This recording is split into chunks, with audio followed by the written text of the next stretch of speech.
Steve Harvey had heard husbands make thousands of risky jokes on Family Feud, but one contestant did not come to the show to laugh with his wife.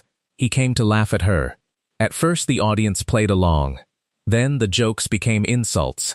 The insults became a public confession, and a woman who had protected her husband's pride for 18 years finally lowered her head. Steve stopped the game, walked across the stage, and gave the man several chances to correct himself. The husband only became crueler. That was when Steve looked him directly in the eyes and said 5 words that changed the entire room. "You need to leave my stage." The audience rose to its feet, but the real story began after the applause, when a family learned the difference between authority and respect. The episode had started with all the comfort of a normal game show. The blue and gold stage lights were bright. The audience clapped along with the theme music.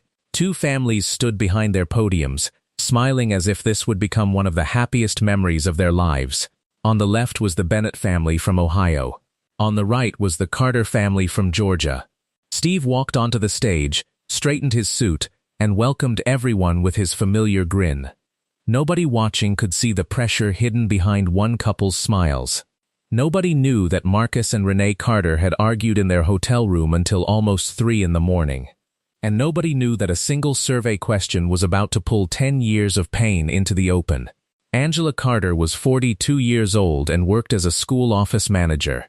For 15 years she had been the person teachers called when a child needed lunch money, a parent needed help, or a staff member needed somebody calm enough to solve a problem. She remembered birthdays, covered late shifts, and kept extra snacks in her desk for children who came to school hungry. People trusted her because she rarely lost her temper. Her mother, Loretta, had raised 3 daughters after Angela's father died young. Loretta's rule was simple: speak with respect, especially when you are angry, because words spoken in heat can live in a home for years. Angela had repeated that lesson to her own children, yet lately she no longer felt respected inside her marriage. Marcus Carter was 44 and owned a small heating and air conditioning business. He had built it from one used van, a borrowed toolbox, and long days that began before sunrise. He loved his family, but he carried his stress like a locked case. When business was good, Marcus was generous and playful. When money was tight, he became sarcastic. He treated every serious conversation like an argument he had to win. He would make a joke, wait for people to laugh, and then claim Angela was too sensitive if she looked hurt. Their daughter Brianna, 19, had started leaving the room whenever her parents disagreed. Their son Jordan, 14, had learned to turn up his headphones. The family still ate dinner together, attended church, and smiled in photographs, but their home had become careful and quiet. The trouble had deepened 8 months earlier when Marcus lost a major commercial contract. He had used part of the family's emergency savings to keep his workers employed. But he did not tell Angela until the account was nearly empty. Angela was not angry that he had protected his employees. She was hurt because he had made a major decision alone and then blamed her grocery spending when she asked where the money had gone. Marcus later apologized, but the apology came with another joke. He told friends that Angela could make $20 disappear faster than a magician. Everyone laughed except Angela. From that day forward, every playful comment sounded to her like another small betrayal. She began keeping receipts, explaining simple purchases, and wondering why the man who once made her feel safe now made her feel foolish. The Family Feud audition had been Brianna's idea. She believed a family trip might remind them how to enjoy each other again. Angela almost refused, but Loretta encouraged her to go. Before they left, she handed Angela a small silver bracelet that had belonged to Angela's grandmother. "This is not for luck," Loretta said. "It is to remind you who you are when emotions get loud." Angela wore it under the sleeve of her blue dress. Marcus promised the trip would be fun. He even apologized for being difficult and said he wanted a fresh start. For the first day, he kept that promise. The family laughed through rehearsals, practiced survey answers in the hotel, and ate room service pizza on the floor. Then Marcus received a call about another unpaid business invoice, and his old tension returned. That night, Angela asked whether they could talk about the business after the taping. Marcus accused her of choosing the worst possible time. He said she always found a cloud on a sunny day. Angela answered that she was tired of pretending everything was fine. The argument never became violent, but it became cruel. Marcus told her she should be grateful he had carried the family for years. Angela reminded him that she had worked, raised their children, cared for his mother after surgery, and used her retirement savings to help buy his first van. Marcus went silent. Then he said the sentence that stayed with her until morning. "You never built anything. You just stood beside me while I did." Angela slept facing the wall, holding her grandmother's bracelet and trying not to cry. By the time the family reached the studio, both of them had agreed to act normal. They did not want Brianna and Jordan to lose their chance because of an argument. Angela applied makeup over tired eyes. Marcus made jokes in the green room. The producers saw an energetic couple with natural chemistry. They did not see Angela flinch whenever Marcus interrupted her. They did not hear Marcus whisper, "Please don't start anything today," as they walked toward the stage. Angela had no plan to confront him. She wanted to play the game, smile for her children, and go home. But pain that is hidden does not disappear. It waits for a door to open. On Family Feud, that door arrived disguised as a funny question. The Carters began well. Brianna won the first face-off, and Jordan gave an answer so unexpected that Steve stared at him before bursting into laughter. Angela relaxed for the first time in 2 days. She clapped for her children and exchanged a real smile with Marcus. During the second round, however, Steve asked, "Name something a married person might hide from their spouse." The board already showed money and a secret purchase. Marcus hit the buzzer and shouted, "The truth about how much they shop." The audience laughed. Steve turned toward Angela with the playful expression he used when a husband had placed himself in danger. "Miss Angela," he said, "your man answered that awfully fast." Angela smiled tightly and said, "He has been practicing that answer for years." The audience laughed again, but Steve noticed that her eyes did not. Marcus should have stopped there. Instead, he leaned toward Steve and said, "If you saw our credit card statement, you would understand me." Angela looked at him. "Marcus, don't." Her voice was quiet, but the warning was clear. Marcus lifted both hands as if he were innocent. "I'm just telling the truth, baby." Steve's smile faded slightly. He redirected the game and asked for the next answer. Angela said, "A phone password." It appeared on the board, and the Carters won the round. The family celebrated, but Angela stepped back from the group hug. Steve had hosted long enough to recognize the difference between playful embarrassment and real injury. During the commercial pause, he walked near the Carter podium and asked softly, "Everybody good over here?" Angela nodded. Marcus answered for both of them. "We're great, Steve. That's just marriage." The next round made the tension worse. The question was, name something a husband forgets that his wife never does. Angela answered an anniversary and earned the top response. Steve congratulated her. Marcus laughed and said, "She remembers every mistake since 2009. A few people in the audience laughed automatically. Angela did not. Brianna touched her mother's arm. Marcus continued, saying, "I can apologize on Monday, and she will bring it back on Christmas." This time, the room became unevenly quiet. Steve looked directly at him. "Brother, sometimes a joke stops being a joke when only one person is laughing." Marcus nodded, but his embarrassed grin suggested he had not heard the warning. Angela looked down at the silver bracelet on her wrist. Her mother's words returned, "Remember who you are when emotions get loud." The Carters reached the final sudden death question against the Bennetts. The families gathered close. The question was, name the person you trust most with a family secret. Marcus and the opposing contestant hit the buzzers at nearly the same time. Marcus answered, "My wife." It was the number one response. The Carter family erupted. Steve smiled and said, "That is a smart answer. Your wife has your back." For 1 second, Angela's face softened. Then Marcus added, "She has all my secrets. I can't get a word in long enough to hide one." The laugh was smaller this time. Angela turned toward him. "Why do you keep doing this?" she asked. Marcus, still facing the audience, replied, "Doing what?" "Winning," Angela said, "making me the joke." The cameras kept rolling because the exchange still looked like ordinary game show banter, but everyone close to the stage felt the mood change. Steve stepped between the podiums and tried to slow the moment. "Hold on. Let's take a breath."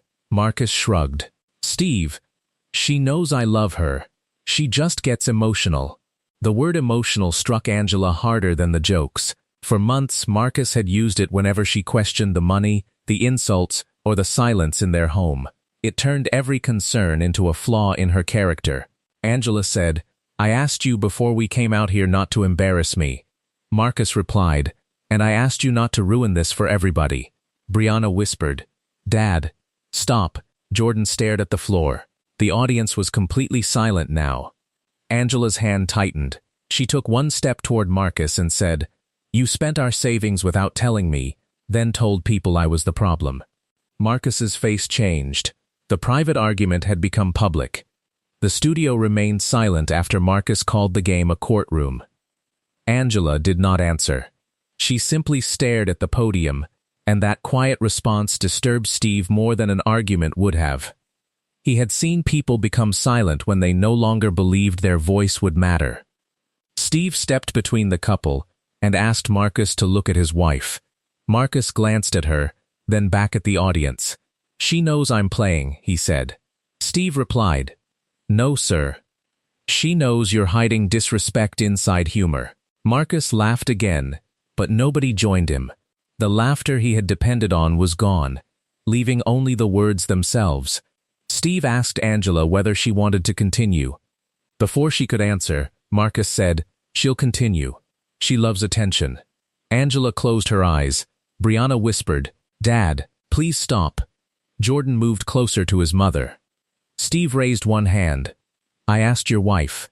Marcus crossed his arms and said he was the head of his family and could answer for them. The sentence changed Steve's expression. His face became calm in the way it did when something had stopped being comedy. "Being the head of a family does not mean taking everybody else's voice," he said. "Leadership that has to humiliate people is not leadership." Angela finally spoke. She said she did not want to continue the game unless Marcus apologized, not with a joke, not with an excuse, and not by telling her she was too sensitive. Marcus rolled his eyes. "This is what I live with," he told Steve. "Nothing is ever enough for her." Angela's face tightened, but her voice stayed steady. She revealed that she had used her retirement savings to help launch Marcus's company, covered the family's health insurance, and worked evenings when the business struggled.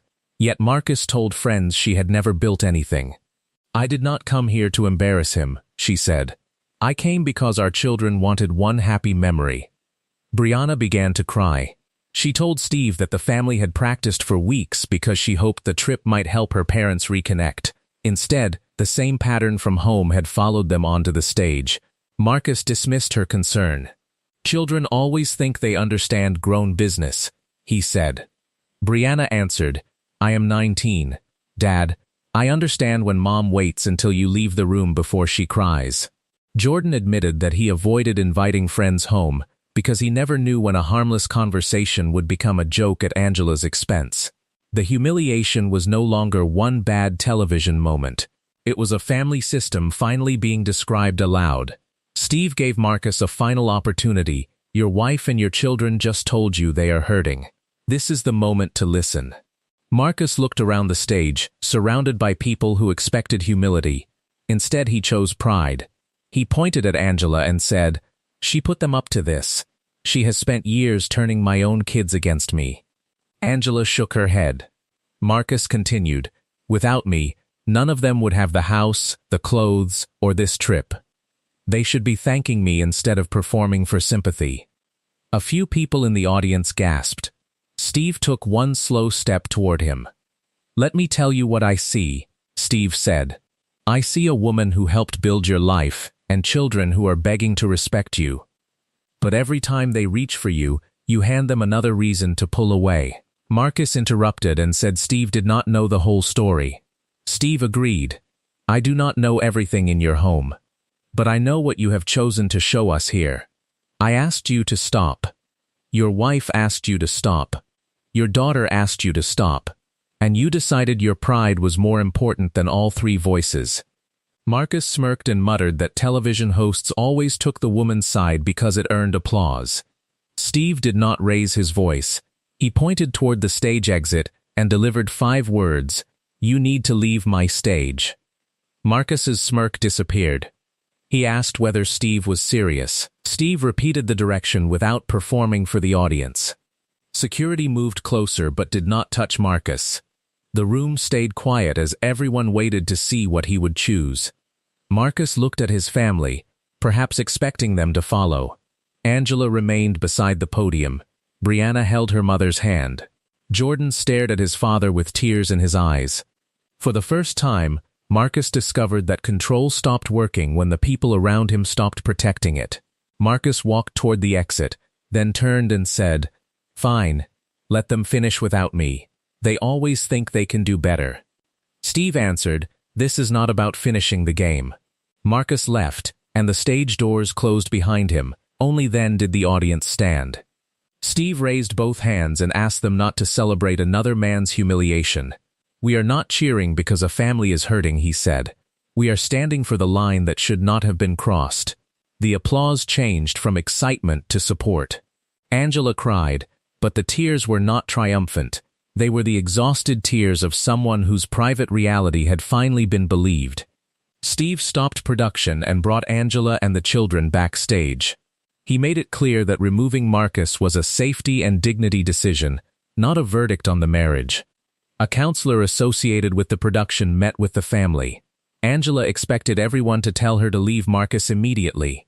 Instead, the counselor asked about safety, finances, patterns of control, and what Angela wanted. She explained that respect could not be restored through one dramatic promise. Any next step had to protect Angela and the children while giving Marcus responsibility for his own change. Marcus sat in a separate room with a producer and a security supervisor. At first he complained that Steve had made him look bad. The producer reminded him that no one had written his words. He had been asked repeatedly to stop and had refused. Marcus said he was under pressure because his company was failing. The producer replied that financial stress could explain fear, but could not turn cruelty into leadership. For nearly 20 minutes, Marcus defended himself. Then he saw a monitor showing his empty place beside the family podium. He watched Angela comfort their children while nobody comforted her. Something in his expression finally changed. Marcus asked to return and apologize. Steve refused to bring him back immediately. "An apology is not a ticket back onto the stage," he said privately. "Sometimes the consequence has to remain long enough for the lesson to become real." Steve offered Marcus a chance to record a message only if Angela wanted to hear it. Angela declined. She said she had heard many apologies that arrived when Marcus feared consequences. What she needed was quiet enough to decide what she believed. Steve respected that answer. It was one of the first decisions Angela had made publicly without looking toward her husband for permission. The other family, the Bennetts, asked whether Angela and her children could complete the game without Marcus. The producers agreed after Angela confirmed she wanted to continue. "I am not finishing to prove I do not need him," she said. "I am finishing because my children deserve one memory that does not end with us running away." Brianna took Marcus's position. Jordan stood taller beside his mother. The audience welcomed them without turning the moment into revenge. They lost the next round, laughed at a terrible answer, and slowly rediscovered why they had come. Against expectations, the Carters reached fast money. Angela and Brianna played together. Before the clock began, Steve asked Angela what she was playing for. She looked at her children and answered, "A home where nobody has to become smaller so somebody else can feel big." The audience applauded. Their answers earned 196 points, 4 short of the prize. For a second, disappointment crossed Jordan's face. Then the final board revealed that a producer had corrected an answer accepted under an alternate wording. 6 points were added. The family crossed 200 and won $20,000. Angela covered her face while her children embraced her. Steve reminded them that money could not solve the deeper problem. He offered access to qualified counseling and financial advice through his foundation. Angela accepted both. She placed the prize in a separate account until she understood the family's debts and legal options. Steve told the audience, "Helping somebody does not mean taking over their choices. It means giving them enough support to make choices without fear." The sentence became one of the most repeated lines from the taping, because it respected Angela's dignity instead of treating her as a helpless victim. The network did not air Marcus's worst remarks in full. With the family's approval, it presented a carefully edited account explaining that production had stopped after repeated disrespect and that the contestant was removed. Steve defended the decision. He said boundaries mattered, but a family's pain should not be packaged as entertainment beyond what was needed to understand the lesson. Viewers saw Angela's statement, the children's courage, and Steve's 5 words. They did not see private counseling conversations or footage of Marcus alone backstage. For several weeks, Marcus stayed with his brother. Angela used the distance to review the business records and discovered that the company was in greater trouble than he had admitted. She also learned that years of jokes had trained her to doubt her own judgment. With professional guidance, she established control over her income, replaced shared passwords, and created a safety plan. These actions were not punishment.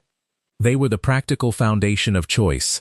For the first time in years, Angela could decide whether to rebuild the marriage without worrying that disagreement would leave her financially trapped.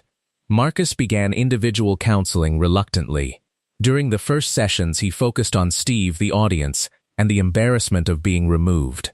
His counselor kept returning to one question: what had Angela experienced before the cameras arrived? Marcus eventually listened to voice messages his children had recorded with their therapist. Brianna described learning to laugh when she wanted to defend her mother. Jordan described believing that manhood meant winning every disagreement. Marcus finally understood that his behavior had not only wounded Angela, it had been teaching his children what marriage and masculinity looked like. 3 months later, Marcus wrote Angela a letter without asking her to answer. He named specific actions instead of offering general regret. He admitted using money as proof of authority, turning private weaknesses into public jokes, and blaming her reaction whenever she objected. He did not ask to come home. "I kept demanding respect while behaving in ways that destroyed it," he wrote. Angela read the letter with her counselor. She appreciated the honesty but waited for behavior to confirm it. Changed language was a beginning, not evidence by itself. Over the following year, Marcus sold unnecessary business equipment, created a transparent repayment plan, and stepped back from management while a professional reorganized the company. He attended parenting sessions and met the children in neutral places. When Jordan criticized him, Marcus listened without making a joke. When Brianna refused a visit, he respected the answer. These were small moments, invisible to an audience, but they mattered more than any speech he might have delivered on stage.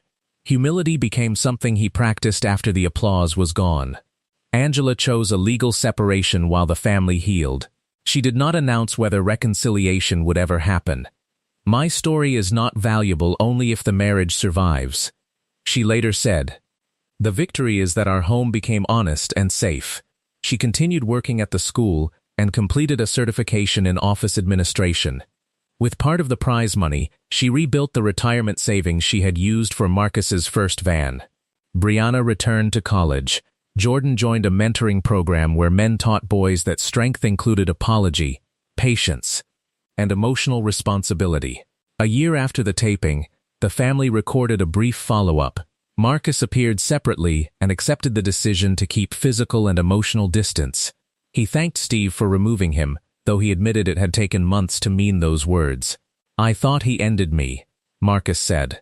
"What he ended was the performance that let me avoid myself." Angela said Steve's boundary mattered because it showed her children that disrespect did not become acceptable when delivered by a husband, provider, or father. Steve closed the segment by explaining why he had not debated Marcus longer. "A boundary is not a speech contest," he said.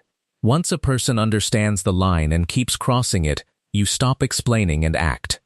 He also warned viewers not to confuse a dramatic television moment with a complete solution.